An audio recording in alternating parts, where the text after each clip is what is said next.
Oh yeah, here's yet another impromptu video that I didn't expect to have to make. So, because of the incompetence of the police, I don't even know whose name it is. I don't think he even puts it on here. His name's Dean, Officer Dean of the Korakai Police Force. He can't do his job. And he thinks, well, I can't prove beyond any doubt that somebody stole your stuff because we didn't see it. That's fucking pathetic. It is really fucking pathetic. I'm so disappointed with the Australian law system in general, which is obviously why, of course, we have to start a new one. But so this is the latest shit. He comes around here this evening and gives me this shit. Application for apprehended personal violence order, Ross Thatcher. See, this is what they do. This is how it works. I've actually had this happen by my ex as well. They've been advised by somebody, if you do this sort of shit, you can make the person look even worse in the eyes of the law. Now, I haven't actually committed any violence against, well, let's start with the first one. The first one, as we can see, is it going to focus? Let's not fuck around. Does he have an address? I doubt it. 201A Korakai, Ellengowan Road. It's actually 881 Ellengowan Road. So we're going to dox him for that, for giving a false address. Alan Damien Bartlett, somewhat male, very effeminate fucking prick. 20th of July, 1960. So I'm not doing anything wrong by sharing this information. This is for my lawyer. He's going to see this, so. Ross Thatcher is only 40 to 60 years. That's approximately correct. And they've got my address wrong anyway. It's not even my address. I do not respond to 210A. So they haven't even addressed me at the correct place. They put my surname in all caps. Look, you can have a look. This is all up here for everyone to see. Let it focus. Ross I don't recognise that at all. And I'm at number 210, Korakai Ellengowan Road. Korakai News. And it's West Korakai. My postal address. So they've got my address wrong. They've got my name wrong.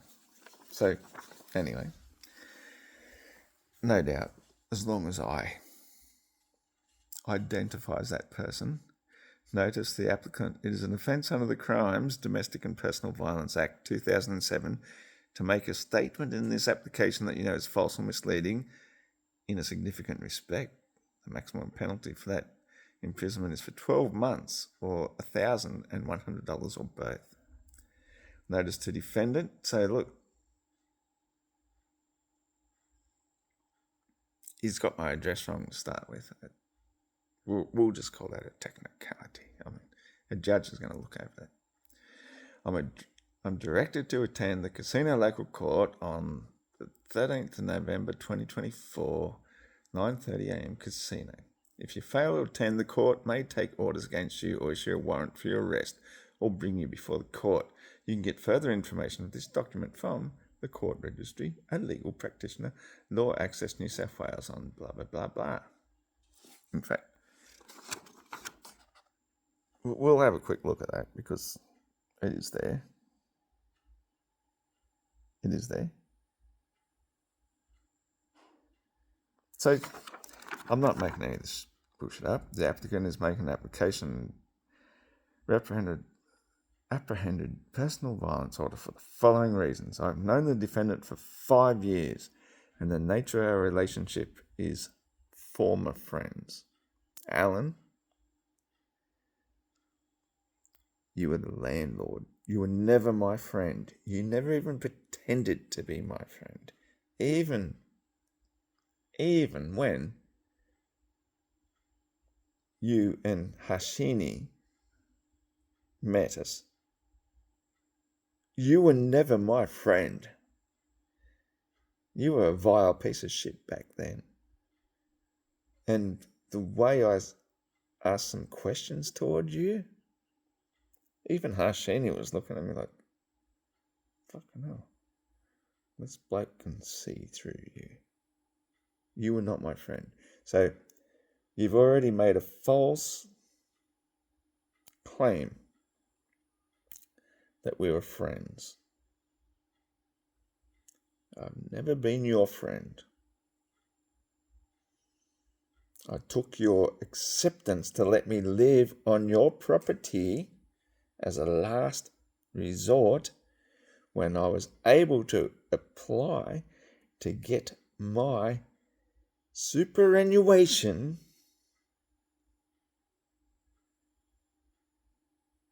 and spend that money to buy a caravan and a shipping container and move on to that land. We were never friends. You saw me as an opportunity to take advantage of. Right from the very start, I was very well aware of that. But I never thought that you would actually steal my caravan and try and steal my shipping container as well. So no, we were never friends. So you have lied on your very first one. The applicant is making an application for an apprehended personal violence order for the following reasons. I have known the defendant for 5 years and the nature of our relationship is former friends. Details of the most recent incident. Ross Thatcher is making threats via social media, e.g., quote, you're fucked, Al. Sorry, I was going to say Al. I'm not going to lie down quietly. I know where you live. You are fucked. Sunday, 29th of August 2024. He has trespassed twice by climbing over my locked gate towards my property. I feel threatened and intimidated. He has damaged my security camera, turned off the power to my property, and upturned my outdoor furniture.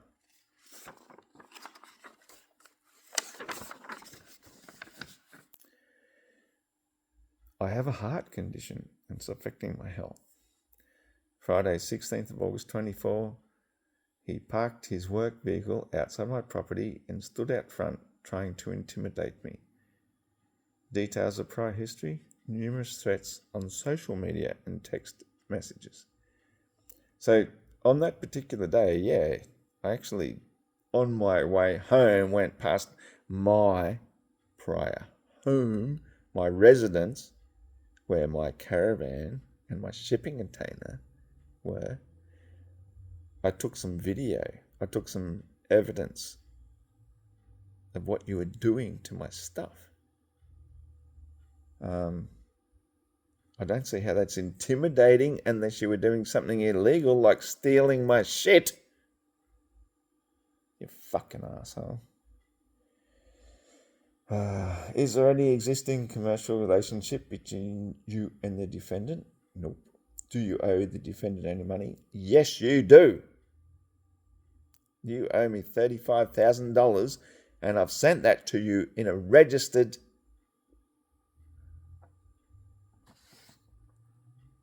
letter. You owe me, Alan Bartlett. You owe me. And this is only going to expose you further because you've decided to take this to the courts where I was trying to do this as a civil matter. So, good on you. This is going to expose it even further. Number 2 says, do you owe the defendant any money? Yes, you do. You owe me $35,000. And so you've ticked no, so you are lying. So, therefore, the courts will see that for what it is. Number 3 says, do you owe any other financial debt to the defendant? You said no. Of course you do. You know you've got my shipping container. You know you've stolen my caravan. And you know you've stolen all my goods. And so for you to claim no, what's that say again? I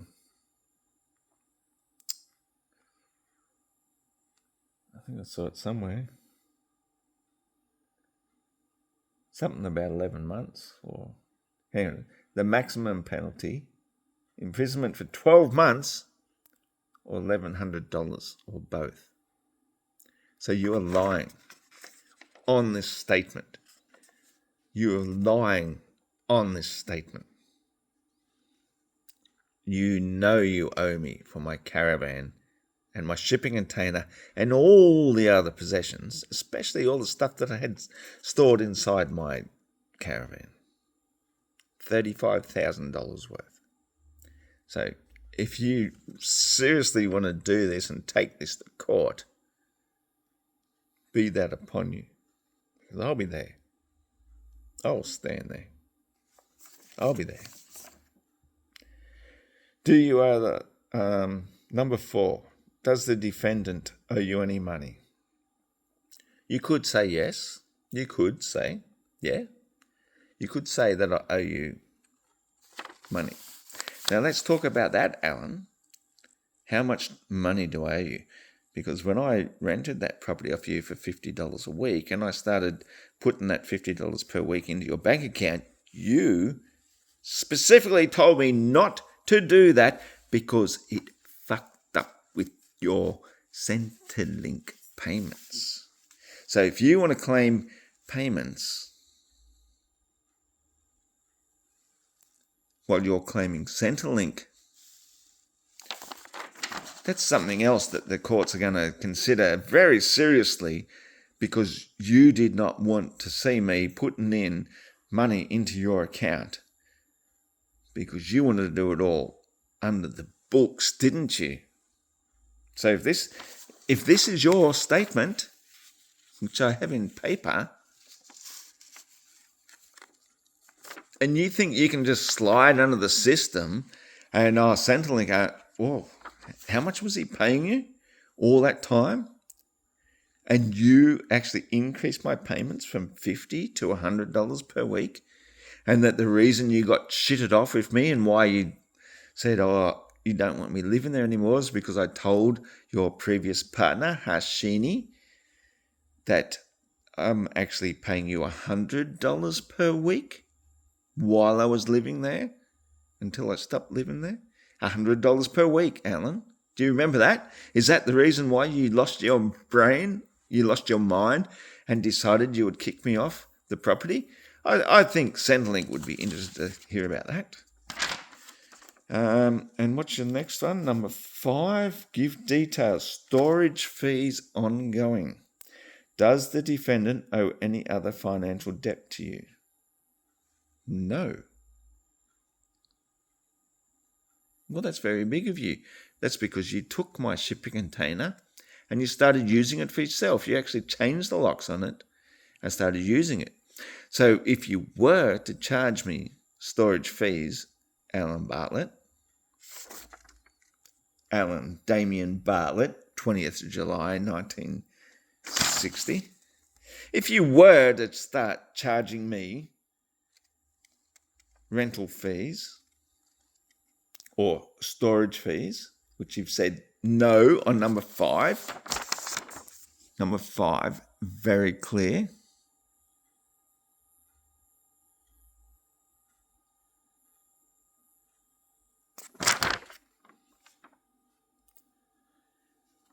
Do I owe any debt to you? You've said no. But on the other hand, I charge you rental fees for the use of my shipping container. $200 per week. So you owe me money.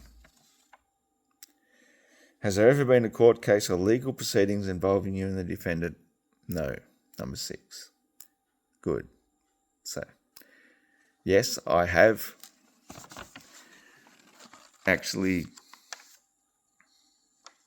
started a proceeding against Alan Bartlett. I've put it through the courts, and as it turns out, that the link that I put onto it was the wrong stupid freaking link. I just put in my claim. So the court's now telling me, yep, I can claim my $168 fee back, and I can start again. And I'm doing that. I'm in the process of it. I've got a lot of shit going on, man. I'm fucking moving. You know what I mean? All of this is too much. I'm moving. I'm working. I've got to work out so much going on in my head. I don't have time for all of that. I'm just one person.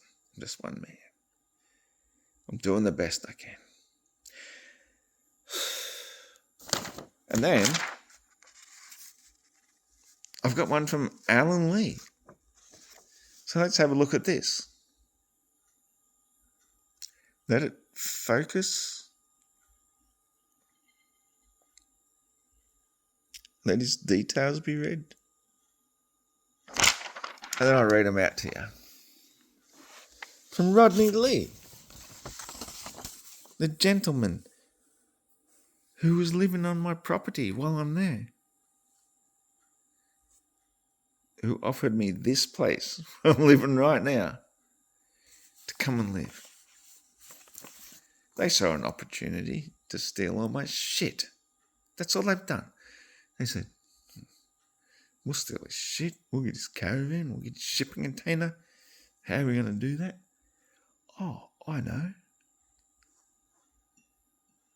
I'll convince him to come and spend $440 a week to live in his place.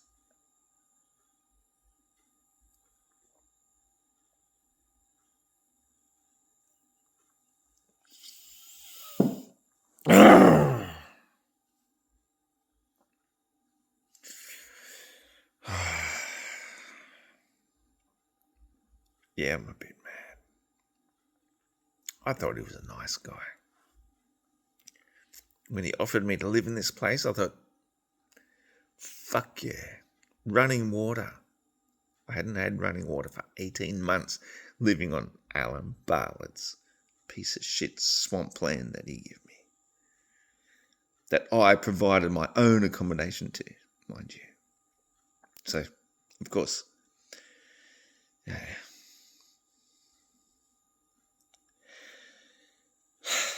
Anyway, when it comes down to it, Rodney Lee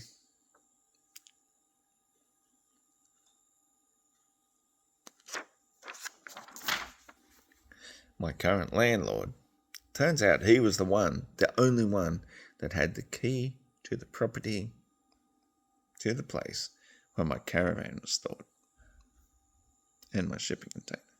And to the best of my knowledge, he's still the only one with it. But turns out nobody told me. Now Rodney has handed back that ownership to Alan Bartlett. And in the meantime, he's also thrown Peter Marshall under the bus. Peter Marshall, landlord next door. Neighbour next door. Good bloke. Can't fault him, but every single thing I did, he was a hawk in the sky type of thing. He watched everything. He knew everything that was going on all the time. And between him and the other bloke on the other side, Steve with the silver eyes, the bloke who built the concrete platform, between the two of you, there was not a thing that anybody could do on that property without either of you seeing. Either of you seeing. Every single thing was seen. So Peter Marshall knows who exactly I'm talking about. Steve on the other side, who built the concrete platform. Don't know your last name, but you know who you are. Between the two of you, and maybe Rodney and Rodney's nephew, you conspired to steal my shit. When all you had to do was make a phone call, you had my number, say, Ross, we need you to remove your caravan. I was here. I never received a phone call. All of you are conspirators in crime for grand theft. Simple as that. Yous are all fucked. Every single one of you. I will fucking hunt you down. I don't care. Did I say that out loud? Yeah, I said that out loud. Because the cops, they just want to sit in their fucking office and eat fucking sandwiches. Useless piece of shit. They're not going to do nothing.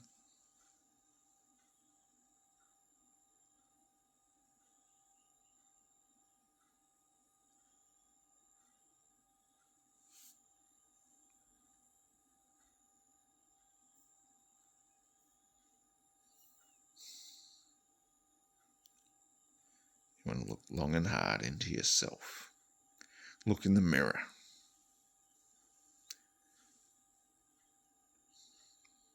Because I ain't going away. I ain't going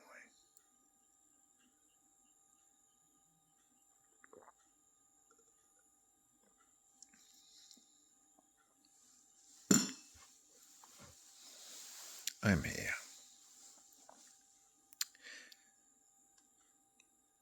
And we're going to get to the bottom of this. The very last bit of it. You think this shit scares me? What does Rodney say? Hang on. I don't know if I read that through. Did I read that through? Let me read that through. The applicant is making an application for an apprehended personal violence order for the following reasons. I've known the defendant for 3 years. Look, you can actually scan, focus, and read this. So I'm not making this up.